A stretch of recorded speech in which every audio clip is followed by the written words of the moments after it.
I'm David Knowles, and this is Ukraine, the latest. Today, we bring you the latest news from across Ukraine, update on Lord Cameron's visit to the US, and we speak to British volunteer Felicity Spector, who's been criss-crossing the country with the charity Bake for Ukraine. Bravery takes you through the most unimaginable hardships to finally reward you with victory. If we give President Zelensky the tools, the Ukrainians will finish the job. Slava Ukraini! Nobody's going to break us. We're strong. We're Ukrainians. Every weekday afternoon, we sit down with leading journalists from the Telegraph's London newsroom and our teams reporting on the ground to bring you the latest news and analysis on the war in Ukraine. It's Wednesday, the 10th of April, 2 years and 46 days since the full-scale invasion began. And today, I'm joined by our associate editor Dominic Nicholls, assistant comment editor Francis Dearnley, and British volunteer Felicity Spector. I started by asking Dom for the latest updates from Ukraine. Well, hi, David. Hi, everybody. Great to speak to you again, Felicity. So Russia carried out an overnight attack on energy infrastructure in Odessa and Mykolaiv oblasts. That comes from Ukraine's southern defense forces this morning. They say Russia targeted the two southern regions with a wave of drones, 12 of which were downed over Mykolaiv, while another 2 shot down over Odessa Oblast, that is. Critical infrastructure in Odessa in the city was also hit with missiles. The State Emergency Service said a blaze was put out at an energy facility in Mykolaiv district, as well as another fire in the coastal settlement of Kharkiv. That was caused by drone fragments that had been hit in the air coming down. Local authorities were forced to introduce emergency shutdowns as a result of the fire at the energy facility in Mykolaiv district, said Governor Vitaly Kim, but everything was back up by 8 a.m. local time. Elsewhere in Ukraine, the Air Force says it destroyed 14 of 17 Shahed-type drones over Odessa, Mykolaiv, and 2 Kh-59 missiles. That was the early morning update from the Air Force. The drones were said to have been launched from Cape Chowder in occupied Crimea, and Russian forces also targeted Ukraine with at least 2 Iskander-K cruise missiles and 1 Iskander-M ballistic missile. The Air Force didn't specify whether those missiles were intercepted, which, as I've said before, leads me to assume that they were not. They would have said so otherwise, I feel. Now, Ukrainian Navy spokesperson Dmitry Pletenchuk, he said a Russian Kamov Ka-27 helicopter was shot down over Crimea. Kamov, known as Helix to Nato, principally a naval helicopter. It's got contra-rotating blades, so the airframe is shorter. Didn't need a big tail boom out the back. Newton's second law and all that. They also make it a very stable platform, so it hovers flat, doesn't hover sort of slightly tail down as most helicopters.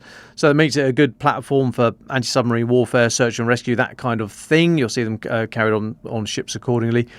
K-27s, we think, currently used by Russian forces in the Black Sea looking for Ukrainian naval drones and so on. Now, also today, Russia's defense ministry said that one of its Mi-24 Hind attack helicopters had crashed close to the western coast of Crimea. Quite an old helicopter, updated, but still very capable. Gunship, but can carry people in the back. It's not known if anybody was in the back of this one, but it's thought both aircrew were killed. That suggestion coming from Russian military blogging community. The losses of these aircraft take to 325, the number of Russian helicopters lost since the start of the full-scale invasion, according to Ukraine's General Staff. Now, elsewhere, Ukraine's State Emergency Service, this is reporting from the Kyiv Independent, the State Emergency Service said they pulled another couple of bodies from the rubble of the apartment building following the 9th of April strike on the Kostanivka area of Donetsk Oblast. That was the strike partially destroyed a 2-story building. People killed at the time, but rescue operations have updated the casualty list there. Now then, from the ISW, the Institute for the Study of War, the US-based think tank, geolocated footage over the last few days shows Russian forces have continued their small advances, but continued is the important word there, I think.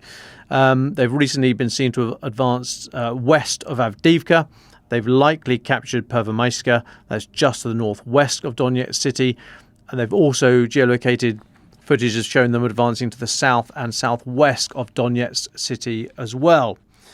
Now, in this morning's British MOD intelligence update, it talks about the Russian spring conscription efforts.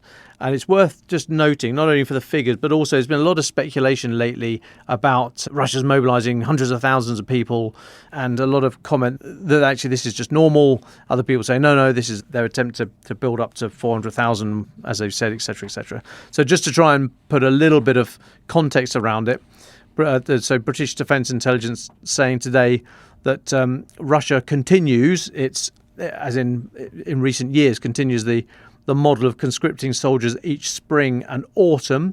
The spring conscription effort commenced on the 1st of April, and around 150,000 people between the ages of 18 to 30 are going to be conscripted. That is consistent, they say, with numbers conscripted in previous years.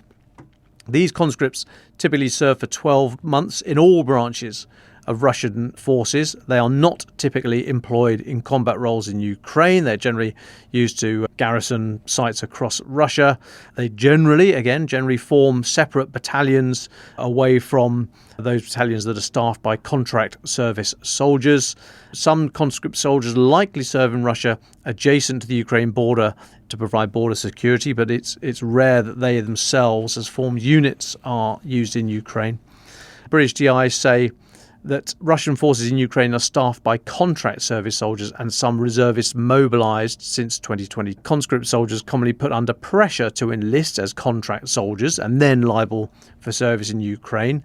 However, with some understatement, British DI Defence Intelligence say there's likely to be some reluctance among Russian authorities to risk combat casualties amongst conscript soldiers. It seemed to be, these are my words now, seemed to be one area that they view themselves as vulnerable to public opinion. Now, it would be unpopular, as OD say, and they put the point that casualties amongst volunteer soldiers are more tolerated by society. And just to finish this off, Russia is seeking to recruit around 400,000 contract service personnel this year. That is to sustain its forces in Ukraine, but also as part of its announced plans to increase the size of the armed forces to just over 1.3 million this year, leading to or building to their aspiration of 1.5 million. So just trying to give a bit of context there, David, on what this latest conscription is and how it fits into the regular pattern. And it will be part of that effort, because these individuals will be encouraged, quite how, we're not sure, but put under pressure to sign contracts. But this is not in and of itself part of the expansion of the Russian army. I'll take a little pause there, David. Well, thank you very much, Dom, for that. Francis Dearnley, can I go to you next? What have you been looking at in the political and diplomatic space? Thanks, David. We discussed in detail yesterday Lord Cameron's visit to the United States. So for full context, I would point listeners to Tuesday's episode. As planned, British Foreign Secretary spoke alongside Secretary of State Antony Blinken in the afternoon, though interestingly in his opening remarks was keen to emphasise that it was not for political leaders to tell legislators in a foreign country what to do, adding, "It's just that I'm so passionate about the importance of defending Ukraine against this aggression. I think it is absolutely in the interests of US security that Putin fails in his illegal invasion." He went on, "It's so important that the outcome of all of this is a strong and secure NATO with full US and Atlantic support, rather than a setback for the Western alliance, a victory for Putin in a sense we don't stand by our allies and friends at their time of need. That's the spirit in which I'm here. I'll make time for any people in Congress who would welcome a conversation." Yet it seems not many in Congress took him up on his offer. As Patrick Winter, the diplomatic editor at The Guardian, summarises, that bid to persuade Trump to permit the US Congress to push through the military aid for Ukraine appears to have failed, as Cameron was not even granted a meeting with Congressional Speaker Mike Johnson. Johnson instead found himself assailed by Georgia Congresswoman Marjorie Taylor Greene, who renewed her threats of a snap vote to remove him from office for even countenancing a vote on the aid bill. She said, "This has been a complete and total surrender to, if not complete and total lockstep with, the Democrats' agenda that has angered our Republican base so much and given them very little reason to vote for a Republican House majority." Now, we don't know whether Cameron was sent as a de facto representative of Western leaders, not just Britain. But if so, I don't think he was the wisest choice. Whilst he was a former Prime Minister, he's been extremely critical of Trump in the past, as Tony highlighted yesterday, as well as being symbolic of a certain kind of Englishman.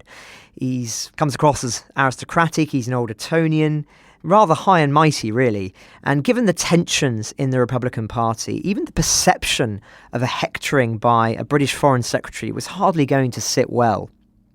The fact is that the Republican fraternity is arguably unpersuadable now, this close to an election.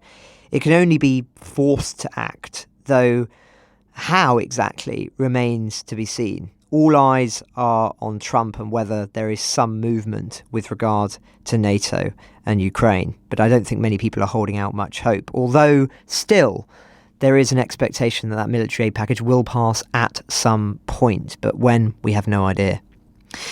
In other news, China vowed today it would not accept criticism or pressure over its ties with Russia, after Washington warned that it would hold Beijing responsible if Moscow makes gains in Ukraine. As James Kilner spoke about yesterday, China and Russia pledged Tuesday they would strengthen strategic cooperation, as Lavrov, Russia's foreign minister, held talks with President Xi directly and his top diplomat. Quite a significant development, as we discussed. While China says it's a neutral party in the war, it has been criticised, of course, for refusing to condemn Moscow for the offensive and for indirect support for the war effort by continuing to trade with Russia, as well as, we believe, backdoor weapons of a certain type. We have told China directly if this continues, it will have an impact on the US-China relationship, Kurt Campbell, the US Deputy State Secretary, said on Tuesday. The fact is, though, as we reported all the way back when the war began, perhaps the key window to enforce that, laying out exactly what the cost for China would be if it continued with its relationship with Russia, was when the conflict first erupted, when there was that initial shock. Now that has subsided, and I think many would argue that such a window has closed now, meaning that China can be much more overt with its relationship with Russia, and unashamedly so. That was not the case in the first 6 months to a year of the war.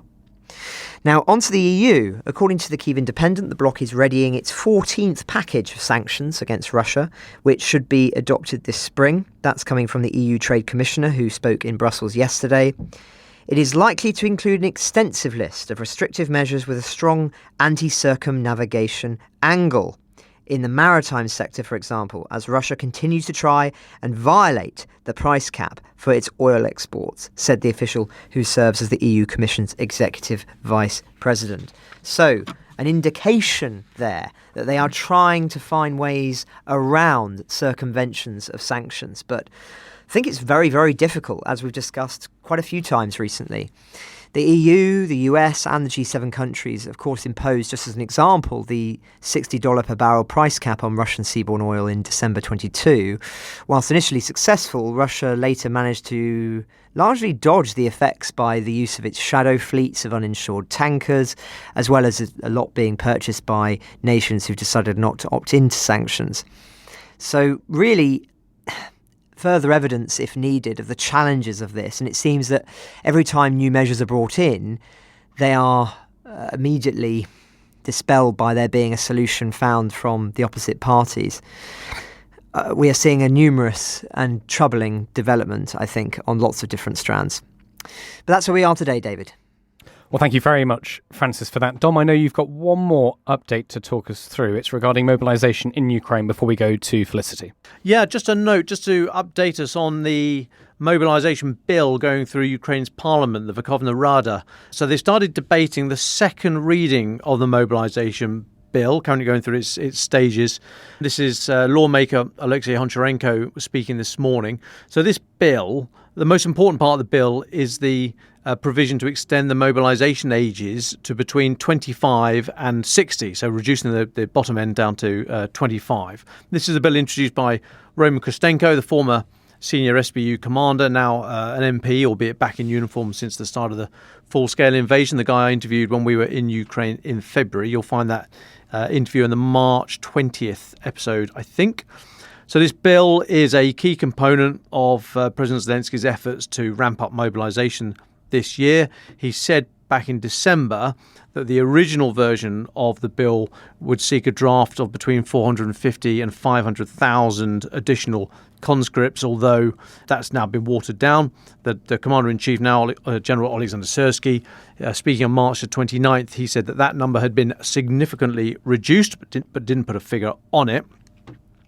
This the Parliament's considering the latest version of the bill after the first very contentious proposal was withdrawn.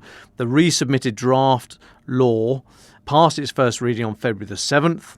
They then had 4,000 amendments to the bill, which they've been working through, and hence the second reading today. Now, the bill will come into force after it passes its second reading and is signed off by the President. Separately, David, but also this morning, the Parliament passed the first reading of a bill permitting military service of citizens convicted of minor offences. Now, this does not include those convicted under serious and violent charges such as murder, sexual violence or crimes against national security, but is a change, obviously. And as with the mobilisation bill, this has to pass its second reading and be signed into law by the President. So we'll keep an eye on that one as well. But just thought I'd keep you up to date with where Ukraine mobilisation efforts are. Thank you very much, Dom. And I would say to our Ukrainian listeners, do get in touch. It'd be very interesting to hear from you how this bill is being reported in the Ukrainian media, what you're hearing about it, but also what people are saying about it. The apprehension, I imagine, for younger people that very soon they could be called up into the military. So do get in touch on that. It'd be very interesting to hear from you. Well, let's go to Felicity Spector, friend of the podcast, British volunteer out in Ukraine. Felicity, would you just reintroduce yourself to our listeners and tell us a little bit about what you've been up to in the last few weeks? Hello there. Yes, and thanks very much for having me on. So I've been out here since the beginning of February, and I'm doing lots of interviews with people who work or volunteer in food, because I'm writing a book about how they've been helping Ukraine during this time of war. And also I'm here with a charity called Bake for Ukraine, and we have a mobile bakery based here in Odessa, which we're about to take on the road to distribute bread to some villages in the south. So I've got a kind of dual role, but I've been travelling all around. I've been to most parts of Ukraine, it seems, a lot of train journeys. And I just got back from Kharkiv, which was my latest trip, and arrived back in Odessa this morning. Well, Felicity, would you tell us a little bit more about Kharkiv at the moment? What's life like there? I mean, we seem to be reporting on it almost every single day, these glide bomb strikes that can destroy entire apartment blocks, the fact that many people, the electricity supply is intermittent as the power plants have been hit by Russia. Could you tell us about your experience there? Maybe take us into your mind's eye. What did you see and hear? Yeah, I mean, so I've been on a few visits to Kharkiv, and at first I went there to speak to some small business owners who have opened cafes and restaurants since the full-scale invasion began, because I wanted to find out what it takes to have that particular kind of energy to decide to open a business during a war. And all of them said there's a particular kind of person who's decided to stay living in Kharkiv. A lot of people left, quite understandably, because it was incredibly horrific at the beginning of the full-scale invasion. The Russian troops were very close to the edge of Kharkiv. It was absolutely sounded horrendous living there. So obviously a lot of people left, but some people stayed and others returned. And they now are very, very committed to making the city viable. And all said to me, if we all left, then there would be there'd be no life left in the city, and we really believe in it. And a lot of Ukrainians hold a very dear place for Kharkiv in their hearts. And seeing what's happened to it now is just absolutely horrendous. I've been a few times, and this time yesterday seemed very different. It was incredibly quiet. There was hardly anyone around, just a lot of police, which possibly could have been because Zelensky was there, I'm not sure. But it's not a place where you would particularly go for a walk or spend much time outside or decide to go anywhere shopping with your family or anything like that, because of these aerial bombs. And there isn't much time for people to get to shelter.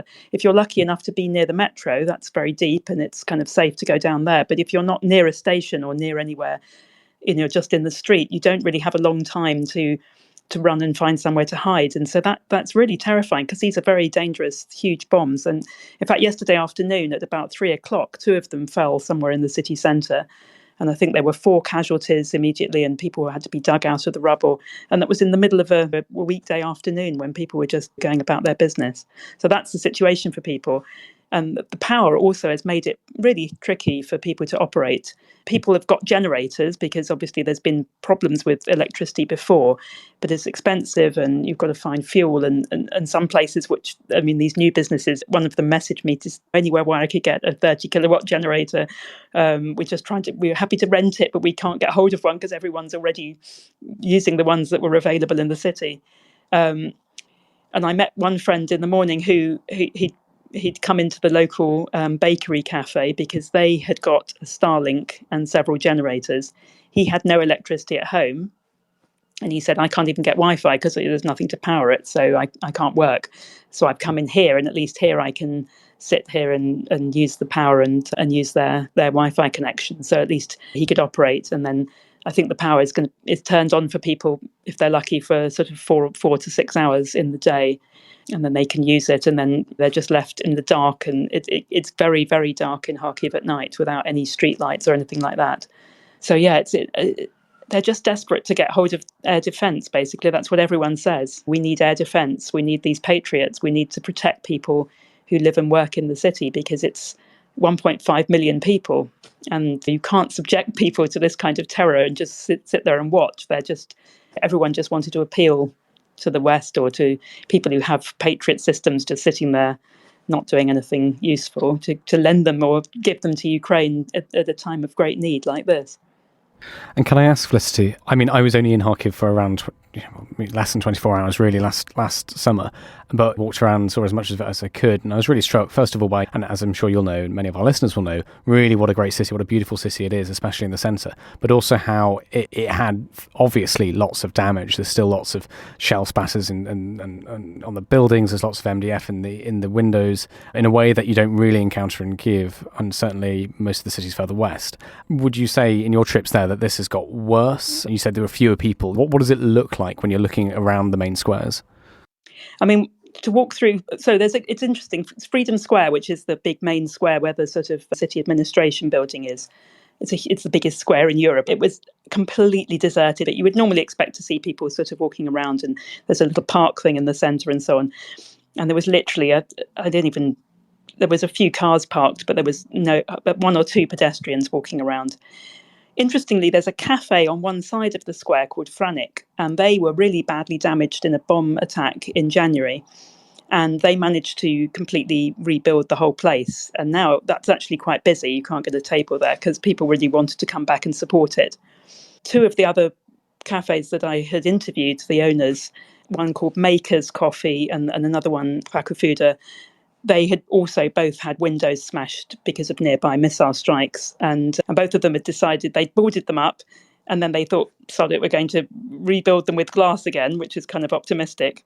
And they had just had that done. So now it's obviously not the ideal place to have a big glass window, but they've got corridors and stuff. Somebody said to me, if the siren comes on, they ask people to go to the downstairs or to the kind of walled off area at the back rather than have people sitting near a big window just in case, because you don't know where these things are going to fall. But yes, there's a lot more quite serious looking damage. I mean, you can walk up any of the main streets and then there's suddenly a building which is half gone or sort of really burnt looking, or a big sort of hole gouged out of the roof. And it is quite shocking to see that in the middle of a city centre. It's a very big reminder that life is completely abnormal. But at the same time, people are just really trying to carry on as best they can, because what else can they do? One of the Dimitri who runs Makers he said, maybe we'll open another branch because I want to give people a place to go and have coffee and have this space outside their home where maybe they can get some work done. And he wants to still try and expand, but it's really difficult. At the same time, there are all these, I don't know whether you've reported these ops. A friend of mine told me her mum had received a text message saying there's a mass evacuation happening from Kharkiv, and they're all sort of made up, and it's kind of an attempt to panic people. And people know that they're fake, but at the same time, it must be quite unsettling to get something like that suddenly coming up on your phone. So there's all those sort of insidious things which you don't really see on the surface, but it must be also very disruptive. And the lack of sleep, because the siren is on all the time. It's hardly a moment when it isn't. And it's some people, I'm sure, turn it off at night because they they just can't face another night of jumping up and down. But if you're there with a family or you're in a particularly vulnerable place, it's just exhausting. And Felicity, could you tell us when you're in these more dangerous cities like Kharkiv, do you see a lot of other foreign volunteers and foreign presence there? I mean, it's a lot more dangerous now. Has the volunteering from outside Ukraine tailed off slightly? What's your sense of that? I mean, it's interesting. In Kharkiv, I did go and visit a couple of charities or volunteer organisations. There's one called Hell's Kitchen, which isn't connected to the Gordon Ramsay programme, but they have quite a big setup, and it's actually handily, it's in a basement area. So once they're down there, it's relatively secure, they think. So they have a lot of international volunteers, and they cook food and make bread and deliver it to some of the villages.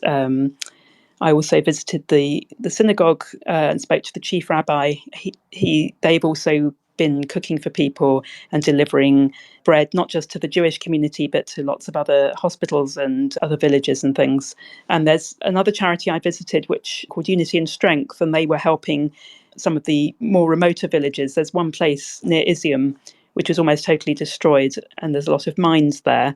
There's a demining operation going on. So as places become safe to move back to, some of the farmers and the people who lived in that village need a lot of help with rebuilding. So that charity is helping with that, and that there are some international people there. But I imagine that it's quite difficult now for someone coming from abroad to think, oh yes, I'll go to Kharkiv or Odessa or even Odessa, where I am now, because it is a lot riskier. Whereas if you go to Kyiv, which is also under attack but has better protection for the time being at least, or somewhere in the west like Lviv, then it probably feels slightly less risky.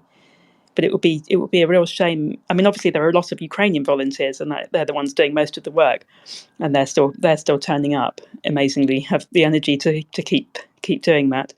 But it would be a shame if people didn't feel that they could support these places which are actually in greater need. Just one more question from me, Felicity, before I hand over, because I know that Dom and Francis have a couple as well. You're travelling an awful lot, so Kharkiv, Odessa, Kyiv, all these different places.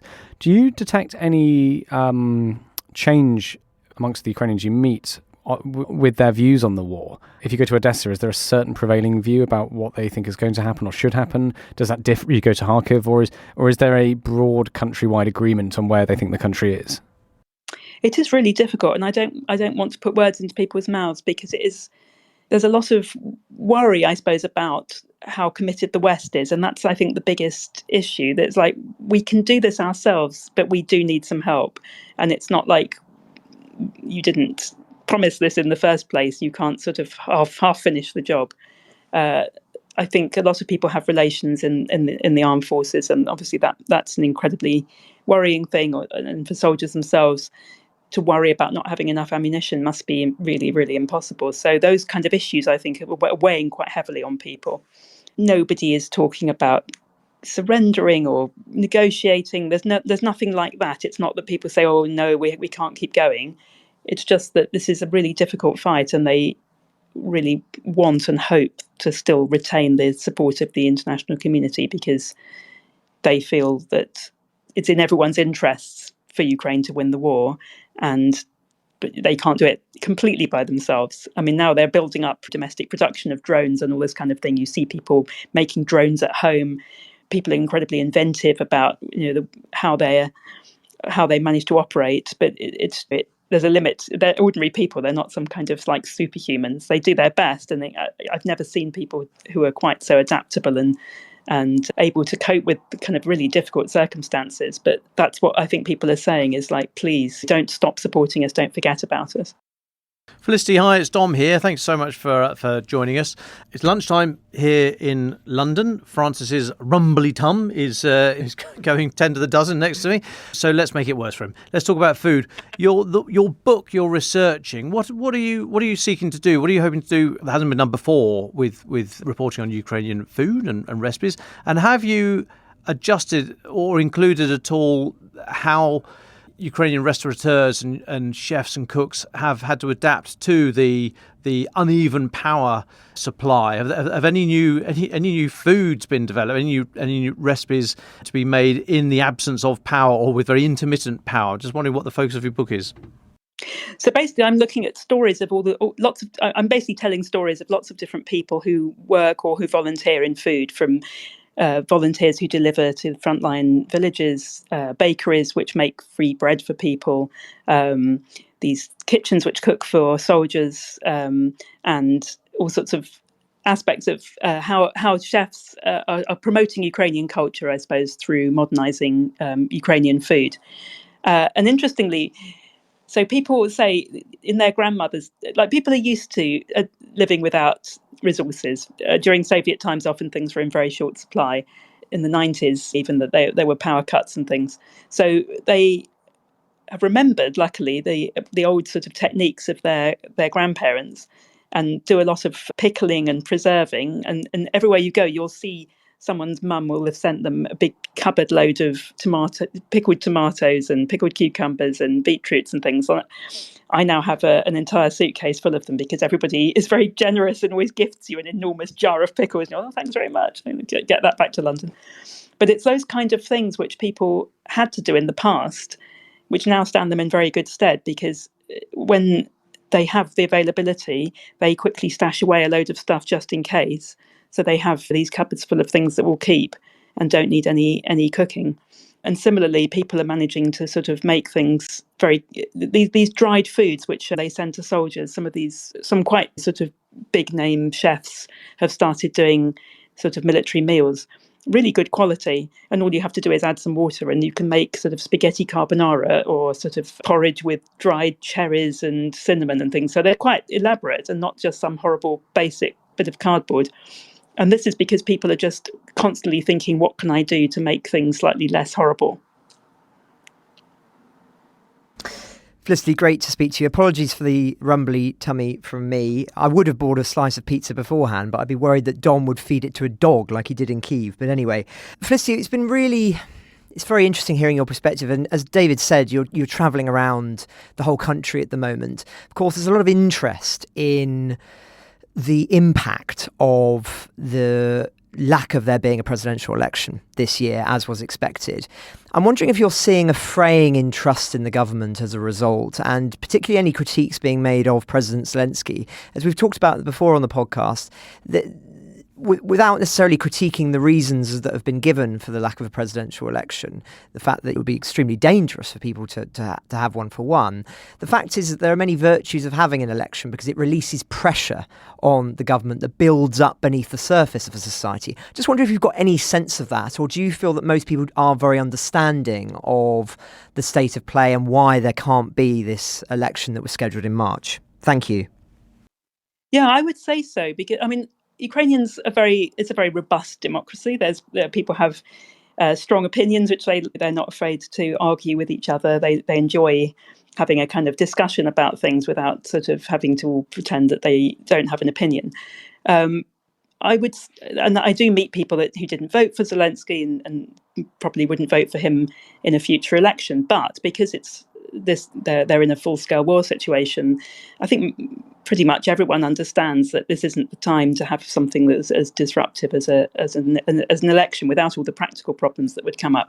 And the priority is to unite behind whoever's in charge, make sure that the army has all the support it needs, and that's the biggest priority, rather than individual political disagreements. I mean, you will get people sort of having a go on Twitter or something, but I think because everybody needs to let off steam about individual policies. But I think overall, most of the people I know who maybe weren't the biggest fans of Zelensky before the war and might not vote for him again are still very committed and very united behind him during the war, because that's much more important than any political disagreement. Well, thank you very much, Francis and Dom, for your questions. Just before we go to our final thoughts, Felicity, is there anything more you want to say about the charity you're out with at the moment, what challenges you're facing, and maybe some of the moving moments you've encountered in your most recent trip? Yeah, well, I mean, we've had quite a lot. It's been a long road, I suppose, to get to this point. So we have a mobile bakery, which is now in Odessa, which we're going to take to Mykolaiv region tomorrow. And we have bakers coming from Kyiv to volunteer on board. And this is basically going to be a bit of a test run to make sure that all the technical stuff works and that we know how many loaves of bread we can make, how long it takes. We've got volunteers lined up who will then distribute them to villages in Kherson region. Originally, the plan had been to take it to Kherson, but there's a lot of new rules which were brought in after the situation deteriorated in parts of Kherson. I think 3 French and Swiss aid people were killed in quite a dangerous area. I must say, we wouldn't have gone anywhere like that. But they just basically banned foreigners from going unless there was a lot of permission. And we decided there's no point. We don't want to park a big vehicle somewhere which isn't very secure anyway. So we've been taking lots of advice, and these local volunteers know the area and are happy to drive in and out with supplies. But when you go and deliver bread to people, I mean, there's all sorts of places where people are so the biggest thing is people are so generous. We went to visit this elderly lady. I was with a charity guy near Izium, and she lived in this tiny cottage which was just really dark and really cold. She was wearing all her clothes at once. We brought some bread to her and some filtered water because she didn't have a water supply. And she said, just a minute, she said. She went off and came back with a book of poetry.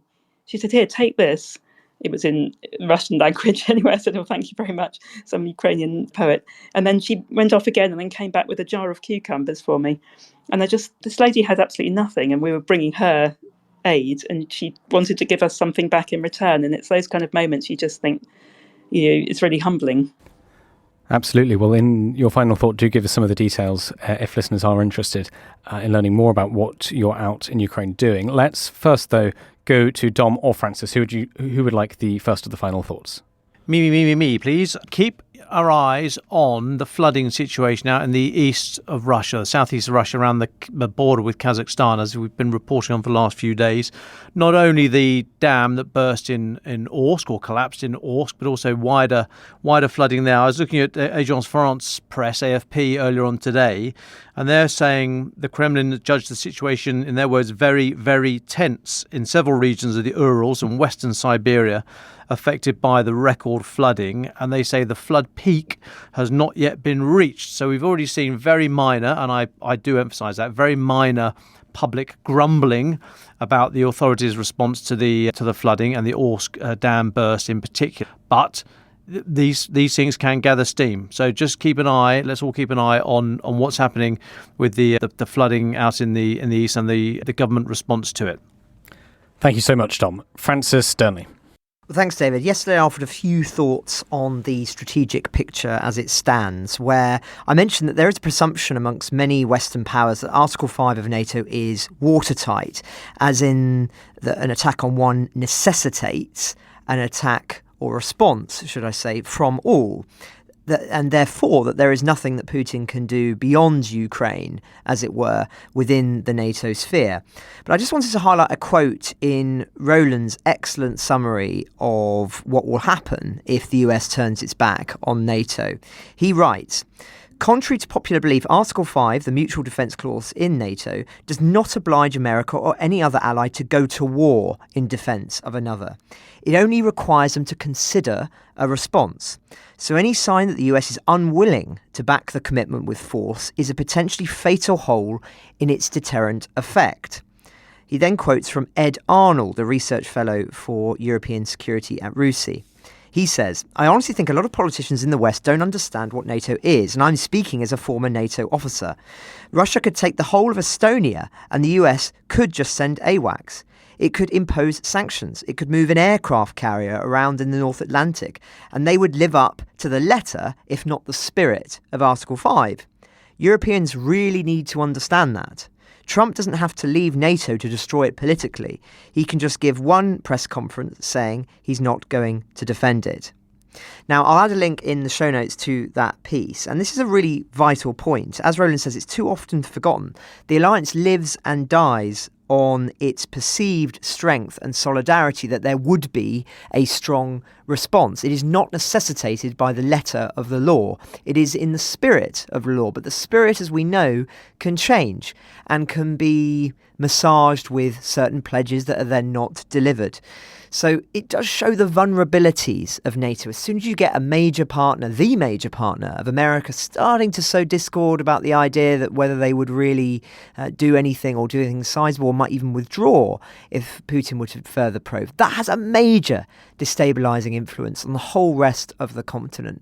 So just something to be aware of, that when we assume NATO's strength because of Article 5, just remember that it's only as strong as its weakest link and its weakest words. Well, thank you very much, Dom and Francis. Felicity, thank you so much for your time today. It's really good to hear from you. Would you like the very final words? Oh, thank you very much. If you want to find out more about Bake for Ukraine, you can find us online at bakeforukraine.org. And I would also urge people to, if you can manage to buy things from Ukrainian companies that are selling abroad, there's often lists you can find of people who are able to sell their goods online. Just something to keep people going, because it's another really practical way of helping. It's just a time when I think Ukraine needs to know that we haven't forgotten about them and that we are still here for them and that we believe in what they can achieve with help. And I just really wanted people to know that just even retweeting things and talking about it and trying to keep it in the news is one of the most easiest ways and most important ways that you can help. Well, thank you so much, Felicity Spector, Francis Dearnley and Dom Nicholls, for your time today. It's been really great to hear from you, Felicity. Do stay safe, and I'm sure we'll see you when you're back in London, maybe even to relieve you of some of the jars of pickled vegetables that you've been given in your travels, if you need any help, that is. Ukraine the Latest is an original podcast from The Telegraph. To stay on top of all of our Ukraine news, analysis and dispatches from the ground, subscribe to The Telegraph. You can get your first 3 months for just £1 at www.telegraph.co.uk/Ukraine the Latest. Or sign up to Dispatches, our world affairs newsletter which brings stories from our award-winning foreign correspondents straight to your inbox. We also have a Ukraine live blog on our website, where you can follow updates as they come in throughout the day, including insights from regular contributors to this podcast. You can listen to this conversation live at 1 p.m. London time each weekday on Twitter Spaces. Follow The Telegraph on Twitter so you don't miss it. To our listeners on YouTube, please note that due to issues beyond our control, there is sometimes a delay between broadcast and upload. So if you want to hear Ukraine the Latest as soon as it is released, do refer to the podcast apps. If you appreciated this podcast, please consider following Ukraine the Latest on your preferred podcast app. And, if you have a moment, leave a review, as it helps others find the show.